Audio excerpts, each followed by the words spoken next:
കുഞ്ഞിനെ തന്നെ ചിലപ്പോൾ ഇല്ലാതായിക്കോളും ഞാൻ. ആ കുഞ്ഞ് വലുതായിട്ട് ഒരു കുണ്ണയും ഉണ്ടാക്കാൻ പോണില്ല. ദേവൂട്ടിയല്ലേ പൊലിയാടി.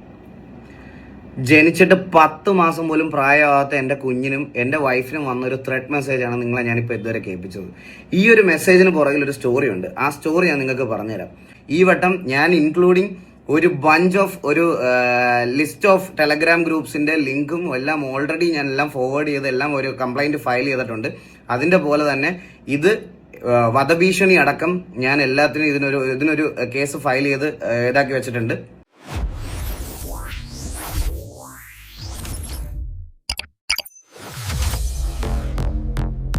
ഈകളുടെ കാര്യം അത് ഞാൻ വേണ്ടതുപോലെ അവനെ കൈകാര്യം ചെയ്യണം. ഒരു ദിവസം അവന് കിട്ടും. അവന് കിട്ടുമോ സംശയമാണ്. ചിലപ്പോൾ എൻ്റെ കുഞ്ഞിനെ തന്നെ ചിലപ്പോൾ ഇല്ലാതായിക്കോളും ഞാൻ. ആ കുഞ്ഞ് വലുതായിട്ട് ഒരു കുണ്ണയും ഉണ്ടാക്കാൻ പോണില്ല. ദേവൂട്ടിയല്ലേ പൊലിയാടി മോളുടെ പേര്. അത് വലുതായിട്ട് ഒരു കുണ്ണയും ഉണ്ടാക്കാൻ പോണില്ല. അപ്പോൾ തന്തയെ പോലെ വാണം വിടാൻ തന്നെ. അപ്പോൾ അതിനങ്ങ് ഇല്ലാതാക്കി കഴിഞ്ഞാൽ വലിയ ഒരു കുഴപ്പമൊന്നുമില്ല അതിന്. പിന്നെ ഭാര്യ അതിൻ്റെ കഴുത്തറുത്തിട്ട് ഞാൻ പോകും വഴിയിൽ കണ്ടു കഴിഞ്ഞാൽ. ഇത് എത്ര കാലം ഭാര്യനെ വെച്ചോണ്ട് നടക്കും? ഒരു ദിവസം ഭാര്യയുടെ അന്ത്യം എൻ്റെ കൈകൊണ്ട് തന്നെ ആയിരിക്കണം പൊലയടി വേണം ഉണ്ടച്ചി. എല്ലായിടത്തിനും ഞാൻ വെച്ചേക്കില്ല. നിന്നെ ഒന്നും പറഞ്ഞിട്ട് അറിയിക്കണ കാര്യമില്ല. നീ ഇരുന്ന് ആസ്വദിച്ചോ. കിട്ടേണ്ടത് എല്ലാവർക്കും. ജനിച്ചിട്ട് 10 മാസം പോലും പ്രായമാകാത്ത എൻ്റെ കുഞ്ഞിനും എൻ്റെ വൈഫിനും വന്നൊരു ത്രെഡ് മെസ്സേജാണ് നിങ്ങളെ ഞാനിപ്പോൾ ഇതുവരെ കേൾപ്പിച്ചത്. ഈ ഒരു മെസ്സേജിന് പുറകിൽ ഒരു സ്റ്റോറി ഉണ്ട്. ആ സ്റ്റോറി ഞാൻ നിങ്ങൾക്ക് പറഞ്ഞുതരാം. ഒരു 3-4 മാസം മുമ്പ് ഞാൻ ടെലഗ്രാമിലെ ഈ deep AI fake videos create ചെയ്യുന്നതും അതുപോലെ തന്നെ എക്സ്ട്രീം പോൺ വീഡിയോസ് ഷെയർ ചെയ്യുന്ന ഗ്രൂപ്പ്സിനെ പറ്റി ഒരു വീഡിയോ ചെയ്തിട്ടുണ്ടായിരുന്നു. ഈ വീഡിയോയിൽ ശരിക്കും പറഞ്ഞ ഈ വീഡിയോയിൽ നമ്മുടെ നാട്ടിലെ ചെറിയ കുട്ടികൾ തൊട്ട്, അതായത് നിങ്ങൾക്ക് ആരെയാണോ അങ്ങനെ കാണേണ്ടത്, നേക്കഡായിട്ട് കാണേണ്ടത്, അവരുടെ ഫോട്ടോസ് അവിടെ കൊണ്ടുവന്ന് അയച്ചു കൊടുത്താൽ അത് മാറ്റി പോസ്റ്റ് ചെയ്ത് എൻജോയ് ചെയ്യുന്ന സെക്ഷൽ പെർവേർട്ടുകളുടെ ഗ്രൂപ്പിന്റെ കാര്യം ഞാൻ എക്സ്പോസ് ചെയ്തതിന്റെ അന്ന് തൊട്ട് എനിക്ക് മൾട്ടിപ്പിൾ മെസ്സേജുകൾ വരാൻ തുടങ്ങി. ഇത് ഞാൻ എക്സ്പോസ് ചെയ്യുക മാത്രമല്ല ചെയ്തത്, ഞാൻ പകരം ഇത് എന്നെ കൊണ്ട് എനിക്കറിയാവുന്ന ആൾക്കാരുടെ ഫോട്ടോസ് അതിലുള്ളത് ആൾക്കാരെ എല്ലാം വെച്ചിട്ട് ഞാൻ സൈബറിലേക്ക് ഒരു പരാതിയും ഫോർവേഡ് ചെയ്തായിരുന്നു. ആ വീഡിയോ ചെയ്തതിന് ശേഷം എനിക്ക് വരാൻ തുടങ്ങിയിട്ട് എനിക്ക് കുറെ ഫേക്ക് അക്കൗണ്ടുകളിൽ നിന്ന് നിനക്ക് ഞങ്ങൾ ടെലഗ്രാം ഗ്രൂപ്പ് വരെ ഒന്നും ചെയ്യാൻ പറ്റത്തില്ല, ടെലഗ്രാമിന് അതിന് ഐഡന്റിറ്റി കണ്ടുപിടിക്കാൻ പറ്റുമെങ്കിൽ അല്ല നിനക്കൊക്കെ എന്തെങ്കിലും ചെയ്യാൻ പറ്റത്തുള്ളൂ, നീ പറ്റുന്നത് ചെയ്യുന്നൊക്കെ പറഞ്ഞ് മൾട്ടിപ്പിൾ ഫേക്ക് അക്കൗണ്ടുകളിൽ നിന്ന് എനിക്ക് മെസ്സേജുകൾ വരാൻ തുടങ്ങി. സോ ഞാനിത് ആദ്യം വലുതായിട്ട് കാര്യമായിട്ട് എടുത്തില്ല. ഞാനിത് കാരണം എല്ലാവർക്കും റിപ്ലൈ കൊടുത്തു നമുക്ക് അതിന്റെ പുറകെ പോകാനുള്ള ഇതില്ല, കാരണം എല്ലാം ഫേക്ക് അക്കൗണ്ട്സാണ്. അപ്പോൾ ഞാൻ ഈ ഒരു പർട്ടിക്കുലർ മാറ്ററിനെ പറ്റി സംസാരിച്ച് കഴിഞ്ഞപ്പോൾ ഇങ്ങനെ കുറെ ബുള്ളിങ് എനിക്ക് അന്ന് വന്നു തുടങ്ങിയായിരുന്നു. അപ്പോൾ അങ്ങനെ ഇതൊരു 3-4 മാസം മുമ്പ് നടക്കുന്ന സംഭവം. അത് കഴിഞ്ഞപ്പോഴത്തേക്കിന് ഒരു മാസം മുമ്പ് ഞാൻ നോക്കിയപ്പോൾ ഞാൻ ഒരു പെർട്ടിക്കുലർ അക്കൗണ്ട് എല്ലാ കോണ്ടന്റ് ക്രിയേറ്റേഴ്സിന്റെ കമന്റ് സെക്ഷനിലും എന്റെ വീഡിയോസിലും എന്റെ റിലേറ്റഡ് ആയിട്ടുള്ള വീഡിയോസിലും എല്ലാത്തിലും പോയി കമന്റ്സ് ഇടാൻ തുടങ്ങുന്നു. അതായത് എന്റെ വൈഫിനും വേറൊരു റെപ്യൂട്ടഡ് സ്ട്രീമറിനും തമ്മിൽ അവിഹിതമുണ്ട്, അതാണ് ഇതാണെന്ന് പറഞ്ഞിട്ട് ഇങ്ങനെ കമന്റ് ഇടാനേ തുടങ്ങി. അപ്പം ഒരു പെർട്ടിക്കുലർ ടൈം കഴിഞ്ഞപ്പോൾ എനിക്കും ആദ്യം ഞങ്ങളിത് ഓക്കെ ഇവൻ ഇന്ന് പറഞ്ഞ് അത് വിട്ടു എന്നുള്ള രീതിയിൽ നമ്മൾ ആദ്യം അവന്റെ പ്രൊഫൈലൊക്കെ എടുത്ത് നോക്കി അങ്ങ് വിട്ട്. പിന്നെ ഇത് മൾട്ടിപ്പിൾ ആയിട്ട് ഇതിങ്ങനെ വരാൻ തുടങ്ങിയപ്പോഴത്തേക്കിന് എനിക്കും അവർക്കും ഇത് ഡിസ്റ്റർബൻസ് ആയി തുടങ്ങി. സോ നമുക്ക് ഇവനെ കണ്ടുപിടിക്കണമായിരുന്നു. അങ്ങനെ നമ്മൾ ഇതിലേക്ക് ഇറങ്ങിയപ്പോഴാണ് ഇവന്റെ പ്രൊഫൈൽ വഴി ഇവന്റെ ഒരു കൂട്ടുകാരനുമായിട്ട് നമുക്ക് കോണ്ടാക്ട് കിട്ടി. ഈ കോണ്ടാക്ട് കിട്ടിയ കൂട്ടുകാരനും എൻ്റെ അടുത്ത് നമ്മൾ ഈ കാര്യങ്ങൾ പറഞ്ഞപ്പം അവൻ തന്നെ നമ്മുടെ അടുത്ത് പറഞ്ഞു, ബ്രോ ഇത് ഒരു വട്ടമല്ല മൾട്ടിപ്പിൾ ടൈംസ് ഇവന്റെ സൈഡിൽ നിന്ന് ഇത് ഉണ്ടായിട്ടുണ്ട്, ഇതിനു മുമ്പ് ഇങ്ങനത്തെ കേസസ് ഇവന്റെ പേരിലുണ്ടെന്ന് പറഞ്ഞിട്ട് ഇതാക്കി. അങ്ങനെ അവന്റെ അച്ഛന്റെ നമ്പർ നമുക്ക് തന്നു. ഞാൻ പുള്ളിയെ വിളിച്ച് സംസാരിച്ചപ്പോൾ പുള്ളി ഞാൻ നോക്കട്ടെ ചോദിക്കട്ടെ എന്ന് പറഞ്ഞിട്ട് ഫോൺ കട്ട് ചെയ്തിട്ട് പോയി.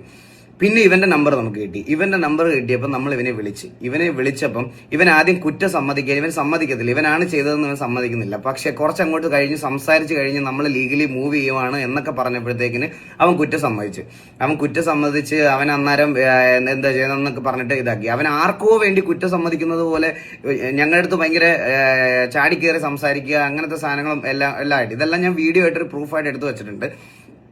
അങ്ങനത്തെ ഒരു രീതിയിൽ സംസാരിച്ചപ്പോഴത്തേക്കിന് ഇവൻ ഇത്രയൊക്കെ ചെയ്തു കൂട്ടിയിട്ടും ഈ ഒരു അഹങ്കാരം സ്റ്റാൻഡിൽ നിൽക്കുന്നത് കണ്ടപ്പം നമ്മൾ ഇവന്റെ തനിക്കുടം എടുത്ത് റിവീൽ ചെയ്തപ്പം ഇവന്റെ ഫോട്ടോയും ഇവന്റെ ഐഡന്റിറ്റിയും ബാക്കി കാര്യങ്ങളൊക്കെ റിവീൽ ചെയ്തപ്പോഴത്തേക്കിന് ഇവന് ഈ പരിപാടി മുന്നോട്ട് കൊണ്ടുപോകാൻ ഇവന്റെ നാട്ടിൽ വെച്ച് പറ്റുന്നില്ല.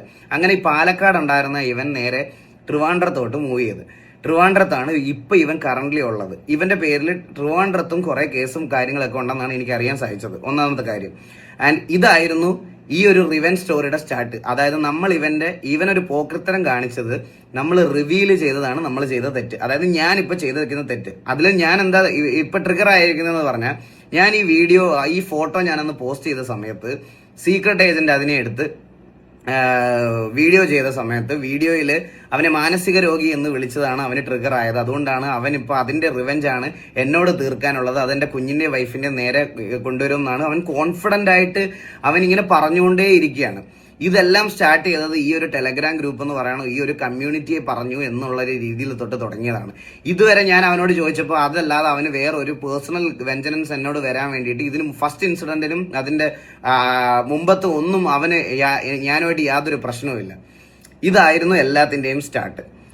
സോ ഇപ്പം ഈ ഒരു സാധനം നമ്മൾ വീണ്ടും കണ്ടുപിടിച്ച് ഇവനാണ് എന്നുള്ള ഒരു കാര്യത്തിൽ കൺഫർമേഷൻ വന്ന സമയത്ത് ഇവനെ നമ്മൾ വീഡിയോ കോൾ വരെ ഞാൻ ഇവനെ കൊണ്ട് കോൾ എടുപ്പിച്ച് ഇവന്റെ എല്ലാ പ്രൂഫും ഞാൻ കളക്ട് ചെയ്ത് വെച്ചിട്ടുണ്ട്. സോ ഇത് ഞാൻ വെറുതെ ഗൈസ് കുറെ വട്ടം നമ്മൾ ഇങ്ങനത്തെ കുറെ ആൾക്കാരെ വെറുതെ വിട്ടിട്ടുണ്ട്. വെറുതെ ഒന്നും പറയാതെയും ഒന്നും ഇതാക്കാതെയും വെറുതെ വിട്ടിട്ടുണ്ട്. പക്ഷെ ഈ വട്ടം അങ്ങനെ ആയിരിക്കത്തില്ലത്. ഈ വട്ടം ഞാൻ ഇൻക്ലൂഡിങ് ഒരു ബഞ്ച് ഓഫ് ഒരു ലിസ്റ്റ് ഓഫ് ടെലഗ്രാം ഗ്രൂപ്പ്സിന്റെ ലിങ്കും എല്ലാം ഓൾറെഡി ഞാൻ എല്ലാം ഫോർവേഡ് ചെയ്ത് എല്ലാം ഒരു കംപ്ലൈന്റ് ഫയൽ ചെയ്തിട്ടുണ്ട്. അതിന്റെ പോലെ തന്നെ ഇത് വധഭീഷണി അടക്കം ഞാൻ എല്ലാത്തിനും ഇതിനൊരു കേസ് ഫയൽ ചെയ്ത് ഇതാക്കി വെച്ചിട്ടുണ്ട്. ആൻഡ് ഈ വട്ടം ഞാൻ ഇതിനകത്ത് വെറുതെ വിടാൻ പോകുന്നില്ല. പിന്നെ ഞാൻ ഒരു കാര്യം എനിക്ക് ഇപ്പോഴും ഉറപ്പാണ്, അവനോടൊന്ന് ക്ഷമിച്ചുകൂടായിരുന്നു എന്ന് പറഞ്ഞ് അവനെ ന്യായീകരിക്കുന്ന ആൾക്കാർ വരെ ഈ കമന്റ് സെക്ഷനിൽ ഉണ്ടാവും എന്ന് എനിക്ക് 100% ഉറപ്പാണ്. നിനക്കൊക്കെ വേണ്ടപ്പെട്ടവർക്കും നിനക്കൊക്കെ വേണ്ടുന്ന ആൾക്കാർക്കും ഈ ഒരു സിറ്റുവേഷൻ വരുന്നത് വരെ നിങ്ങൾക്ക് ആർക്കും അതൊന്നും അത്രയ്ക്ക് സീരിയസ് ആയിട്ട് വരത്തില്ല. പിന്നെ നിങ്ങൾക്കൊക്കെ ഒരു വിചാരം ഉണ്ടെങ്കിൽ, അതായത് നീയൊക്കെ സോഷ്യൽ മീഡിയയിൽ ഫോട്ടോ പോസ്റ്റ് ചെയ്യുന്നത് കൊണ്ട് അല്ലെങ്കിൽ സെലിബ്രിറ്റി അല്ലെങ്കിൽ ഈ ഒരു ഇതിലൊക്കെ വരുന്നതുകൊണ്ടല്ലേ നിന്റെയൊക്കെ ഇതൊക്കെ ഇടുന്നത്, വെറും തെറ്റിദ്ധാരണയാണ്. നിന്റെയൊക്കെ ഏതൊക്കെ വീട്ടിലുള്ളവന്മാര് സ്വന്തം ഇതുവരെ ഒരു സോഷ്യൽ മീഡിയയിൽ പോലും അപ്ലോഡ് ചെയ്യാത്ത ഫോട്ടോ ഇതെന്റെ അമ്മയാണ് ഇതെന്റെ പെങ്ങളാണെന്ന് പറഞ്ഞ് ആ ഗ്രൂപ്പിനകത്ത് പോസ്റ്റ് ചെയ്ത് DPI വെച്ചിട്ട് അതിന്റെ നേക്കഡ് വീഡിയോയ്ക്കും ഫോട്ടോയ്ക്കും വേണ്ടി റിക്വസ്റ്റ് ചെയ്യുന്ന പിള്ളേരുള്ള ഗ്രൂപ്പ് ഇവിടെ ഉണ്ട്. ഇത് ഞാൻ എല്ലാ ഡീറ്റെയിൽസും എല്ലാ തെളിവുമായിട്ട് ഞാൻ സൈബറിലും ഹാൻഡ് ഓവർ ചെയ്തിട്ടുണ്ട്. നിങ്ങളുടെയൊക്കെ വിചാരം സോഷ്യൽ മീഡിയയിൽ പോസ്റ്റ് ചെയ്യുന്ന ഫോട്ടോസ് മാത്രമാണ് ഇങ്ങനെ വരുന്നതെന്ന് നിങ്ങൾക്ക് തോന്നുന്നുണ്ടെങ്കിൽ വെറും തെറ്റാണ്.